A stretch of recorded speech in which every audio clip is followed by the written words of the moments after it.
जब ये खिला रूप सुनहरा, 100 चांद बने जब ये बना चांद सा चेहरा।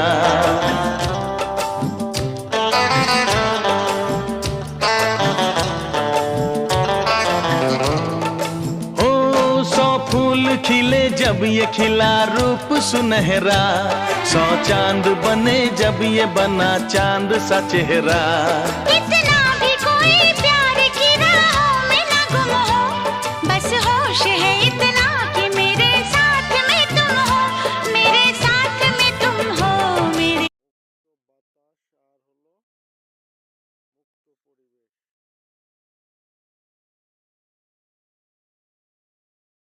আমাদের হুমায়ুন ভাইয়ের সাথে করে আসছি।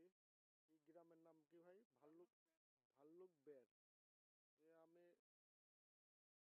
এই প্রথম শুনলাম এরকম গ্রামের নাম ভাল্লুক বের। ভাল্লুক বের আবার গ্রামও হয়। আর পাশের এলাকা বলে মানুমরা চলা।